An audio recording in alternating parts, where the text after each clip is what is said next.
ازيكم يا حبايبي، عاملين ايه؟ يا رب تكونوا بخير. اللهم صل وسلم وبارك على سيدنا محمد وعلى اله واصحابه اجمعين. عاملين ايه؟ وحشتوني.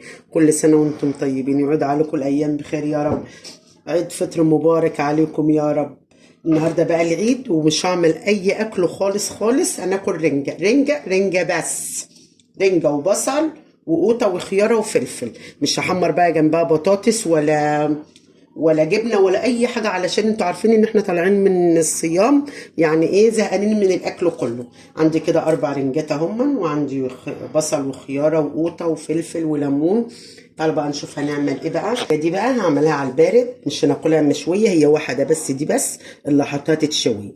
مش دي بصوا الرنجه طريه ازاي، بصوا كده طريه وحلوه ازاي اهي. كده احط بس الرنجيه دي تتشوي بس كده على النار. قطعتها كده وحطيتها على النار، واشوف بقى ايه هعمل في الرنجه دي. اقصها كده،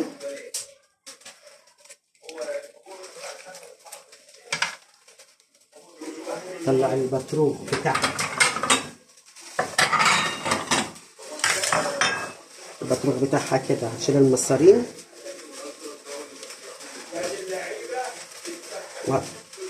البطروخ كده، وفتحتها كده زي ما انتوا شايفين كده، وهشيل الجلده بقى دي اهي. الجلده الرقيقه دي، واخد اللحم ده كده. بصوا ما طلعش فيها ولا شوكايه اهي. الشوك بصوا، الشوك زي ما هو اهو كده.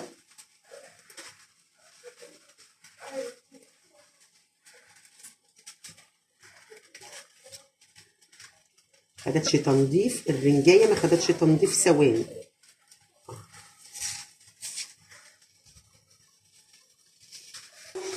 بصوا كده، بصوا كده اهي. بس اهم حاجه ما تكونش الرنجه وانت بتنضفيها كده في التلاجة. في التلاجة بتبقى الجلده ماسكه شويه، امال وهي كده الجلده بتبقى ايه. بصوا كده الجلده بتاعتها اهي، وهي سلخ زي ما انتوا شايفينها كده. بصوا الرنجيه برنجتها اهي، ولو فيها شوكه بسيطه ولا حاجه شيليها. هنضف الدكمه بقى زي ما نضفت دي. نضفتها كلها اهي. اجيب معلقه، دي اللي انا شوياها على النار، ودي النيه اللي انا عاملاها نيه. شوفوا ما شاء الله عليها عامله ازاي. اجيب الليمون بقى اقطعه واعصر عليها.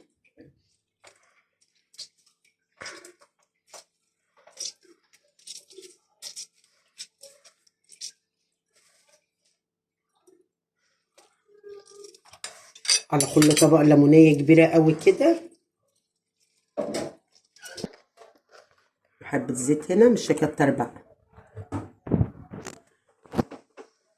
ده توضيب الرنجة ايه، في بقوطة وفي كده، بس احنا بنحب الرنجة، هو ده توضيبها بزيت وليمون بس. وما بحطلهاش طحينة برضو، عشان هي الرنجة دي بقى دلع لوحدها كده، مش عايزة اي حاجة اهي كده. ولا بالطبق التاني. اقفلي المية الصفار يا ماما، هتجيب ده معلق. الرنجة خلصت اهي بقى، احطها على جنب، واجيب الطبق بقى والسكينة، اقطع الخيارة دي. علشان الرنجة انتوا عارفين ان هي عايزة خيارة وقوطة وبصل كده. قطعت الخيارة، قطع القطع الاخرى طرنشات كده كده. ولو وصل معايا لغاية هنا حط لي لايك واشتراك، كومنت حلو كده. ربنا يخليكم يا رب، ما نحرم منكم يا رب ابدا، داخل مصر وخارج مصر والامة العربية كلها، وكل سنة وانتم طيبين. قطعت البصل اهو، دعكتهم ملح، بصلتين دوم دعكتهم بملح وغسلتهم بميه تحت الحنفيه، ورجعت حطيت عليهم خل. وده الطبق الرنجه اللي من غير على النار، وده الطبق اللي على النار اهو كده. وقطعت بقى خياره زي ما انتم شايفينها كده، وقطعت قوطه. هو ده بقى ايه فطارنا النهارده يوم العيد كده. ونقمر عيش اهو، وادي العيش اهو.